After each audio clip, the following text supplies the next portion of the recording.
नमस्ते किसान भाइयों।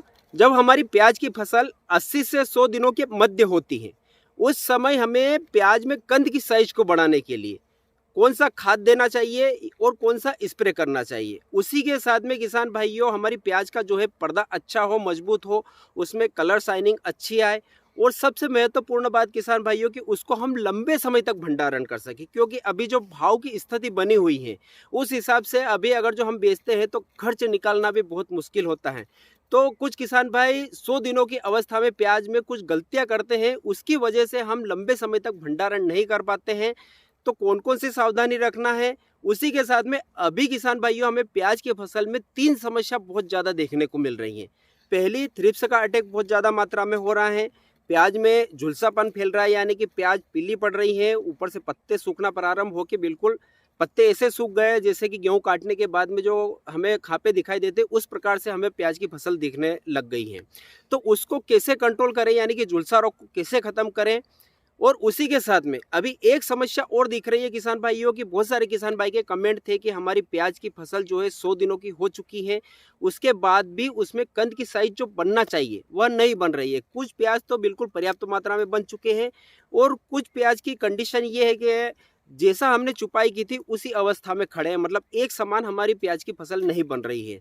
तो ये समस्या क्यों आ रही है और इसका हल क्या है, किस प्रकार से हम इसको खत्म कर सकें ताकि प्याज हमारी एक साइज में बन सके और अच्छा उत्पादन मिल सके। तो किसान मित्रों, आज आपके प्याज के सारे सवालों के उत्तर आज आपको इस वीडियो में मिलने वाले हैं। जो भी समस्या आ रही है सभी का निवारण आज आपको इस वीडियो में मिलने वाला है।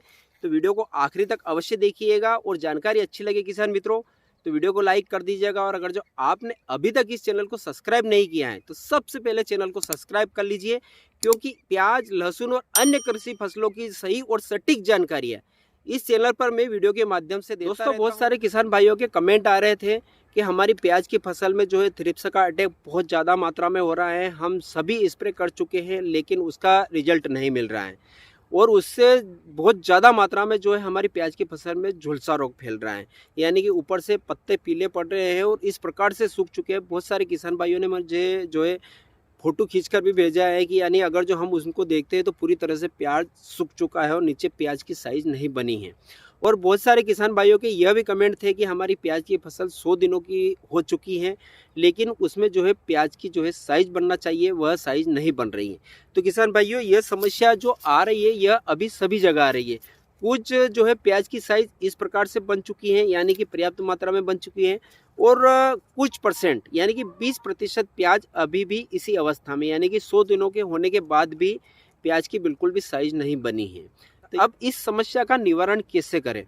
तो किसान भाइयों, पर्याप्त मात्रा में साइज बने उसके लिए हमें 2 चीज़ों की आवश्यकता पड़ती है, फास्फोरस और पोटास।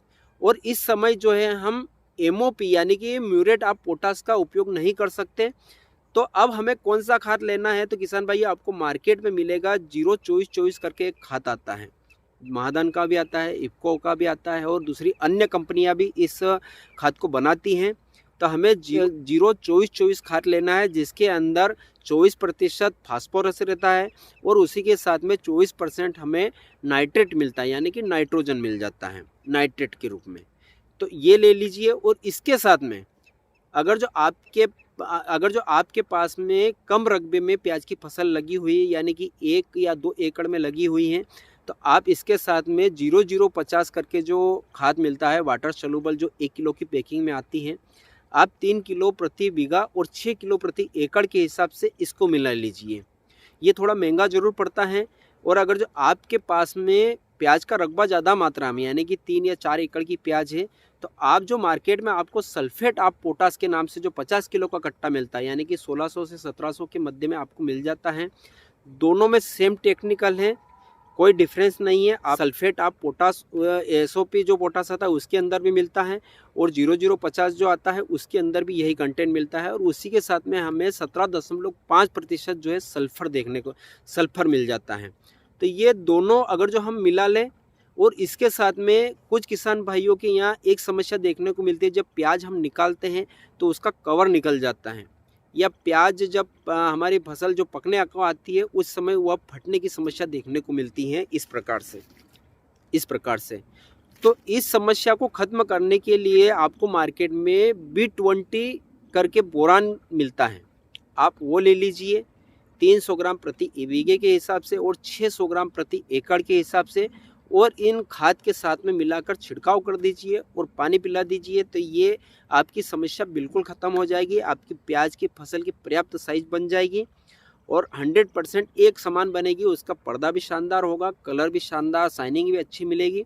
तो ये आपकी समस्या दूर हो जाएगी। अब दूसरे नंबर पर हम बात करते हैं कि बहुत सारे किसान भाइयों के कमेंट थे कि हमारी प्याज की फसल में थ्रिप्स का अटैक बहुत ज़्यादा मात्रा में हो रहा है, तो उसको हम कैसे ख़त्म करें। स्प्रे कर चुके हैं लेकिन कोई भी रिजल्ट नहीं मिल रहा है। तो किसान भाइयों, उसके लिए आप जो बायर कंपनी का जो जंप के नाम से आता है, जिसके अंदर फिप्रोनिल 80% होता है, आप वो लीजिए। इसके साथ में बायर कंपनी का जो एडमायर के नाम से आता है, जिसके अंदर एमिडाक्लोफिड रहता है 70%, इन दोनों को ले लीजिए। और इसके साथ में क्लोरोपेरिफास 50 cc और इसके साथ में साइफरमेथिन 5% जो कॉम्बिनेशन वाली जो दवाई आती है कीटनाशक, आप उसको लेकर आप स्प्रे करेंगे तो आपको 100% रिजल्ट देखने को मिलेंगे। और अगर जो आपने इनका स्प्रे कर दिया है और उसके बाद भी थ्रिप्स का अटैक वापस दोबारा हो चुका है, तो अब हमें इससे ऊपर हेवी जो है कीटनाशक का उपयोग करना पड़ेगा, तभी जाके हम इसको कंट्रोल कर सकते हैं। क्योंकि ये लास्ट स्टेज है किसान भाइयों, और इस समय अगर जो हमारी एक लापरवाही हमारी पूरी प्याज के उत्पादन को क्षति पहुंचा सकती है। तो इस समय हमें कोई भी रिस्क नहीं लेना है, हमें हेवी कीटनाशक का उपयोग करना है। तो इसके लिए किसान भाइयों, आप जो BASF का आता है, जो एक्सपोनस के नाम से एक कीटनाशक आता है, बहुत ही शानदार रिजल्ट है। उसके थोड़ा सा महंगा जरूर पड़ता है, लेकिन थ्रिप्स के ऊपर बहुत ही शानदार उसके रिजल्ट हमें देखने को मिले हैं, आप वो ले सकते हैं। या BASF का एक एमोनिट के नाम से आता है, जिसका हमने अभी स्प्रे किया है और बहुत शानदार रिजल्ट हमें देखने को मिलता है, तो आप ये भी ले सकते हैं। या फिर एक सिजेंटा का सिमोडिस करके जो कीटनाशक आता है, ये तीनों शानदार रिजल्ट देते हैं, ये ले लीजिए। तीनों में से कोई सा भी ले सकते हैं आप।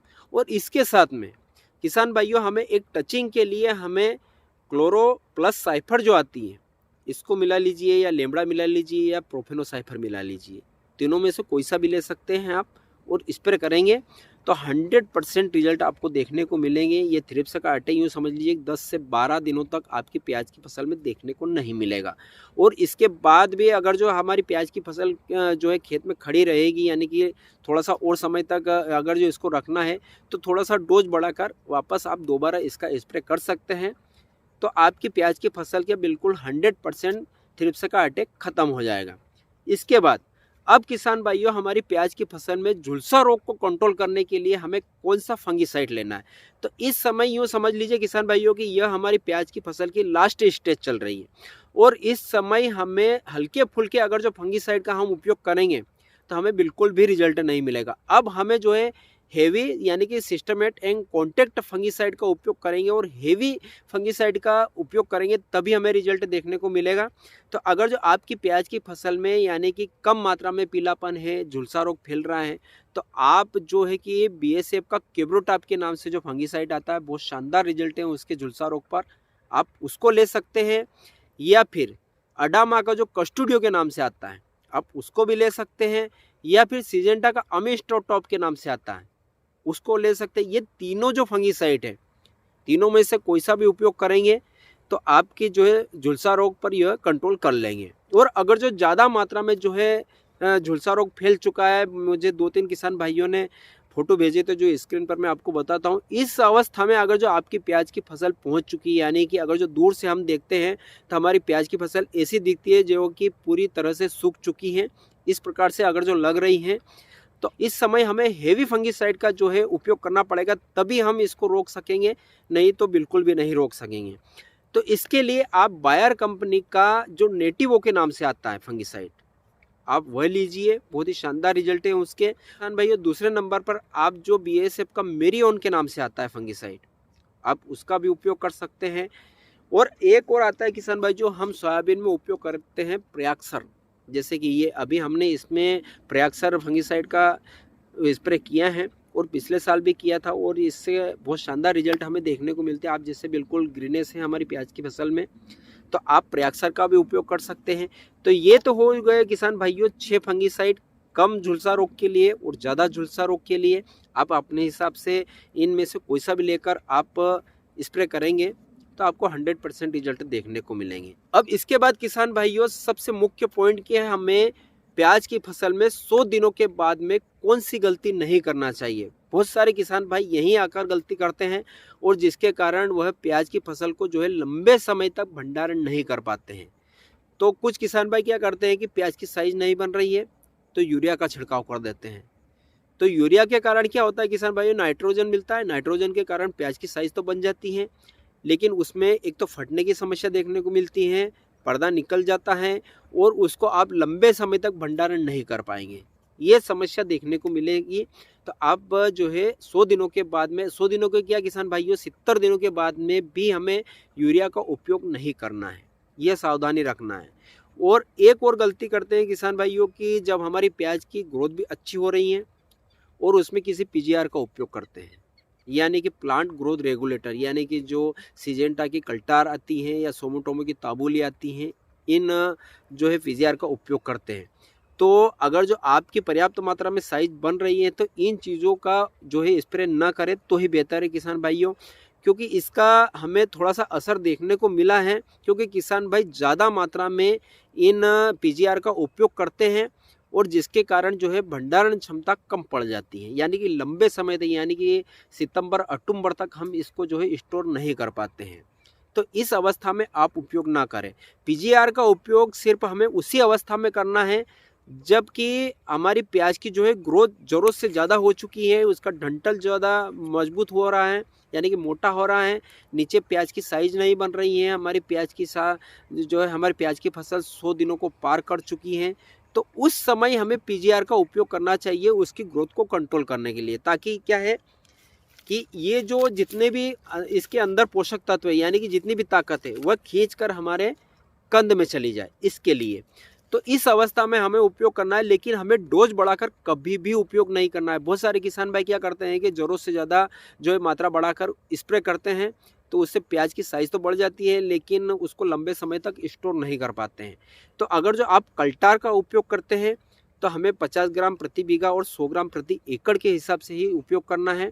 और अगर जो आप सोमोटोमो की ताबूली ले रहे हैं तो 50 ml प्रति एकड़ के हिसाब से हमें इसका उपयोग करना है। और अगर जो आप किसान भाइयों, ये तो हो गया सारी समस्याओं का समाधान। अब इसके बाद किसान भाइयों बहुत सारे किसान भाई की फसल जो है 100 दिनों की हो चुकी है और वह लास्ट पानी पिलाने वाले हैं, और अब क्या है कि किसी भी खाद का जो है उपयोग नहीं करने चाहते हैं। तो अब स्प्रे के माध्यम से हम कंद की साइज को कैसे बढ़ाएं, तो किसान भाइयों इसके लिए हमें 0050 जो आता है वह लेना है 300 ग्राम प्रति बीघा और 600 ग्राम प्रति एकड़ के हिसाब से। और इसके साथ में किसान भाइयों हमें जो होमेक्स कंपनी का सीक्वेंशियल 2 के नाम से जो टॉनिक आता है, यानी कि उसके अंदर माइक्रो न्यूट्रिएंट रहते हैं, आप उसका उपयोग कर सकते हैं, या कॉम्बी 2 के नाम से जो एक माइक्रो न्यूट्रिएंट आता है आप उसका भी उपयोग कर सकते हैं। और इन दोनों को मिलाकर स्प्रे करेंगे तो ये प्याज की साइज़ पर्याप्त मात्रा में आपकी बन जाएगी। और अगर जो इसका पत्ता निकलता है, कलर नहीं आता है या फिर फटने की समस्या दिखती है, तो इसमें भी आप बोरान जो B20 के नाम से आता है इसका उपयोग करेंगे तो शानदार रिजल्ट मिलेगा। तो किसान भाइयों यह थी प्याज के ऊपर संपूर्ण जानकारी, यानी कि थोड़ा सा वीडियो तो लंबा हुआ है लेकिन सारी समस्याओं का समाधान आज मैंने आपको इस वीडियो के माध्यम से दिया है। आशा है कि जानकारी अच्छी लगी होगी। उसके बाद भी अगर जो आपके कुछ सवाल हैं तो आप कमेंट के माध्यम से मुझसे पूछ सकते हैं। फिर मिलेंगे एक नए वीडियो में नए विषय के साथ में। जय जवान जय किसान।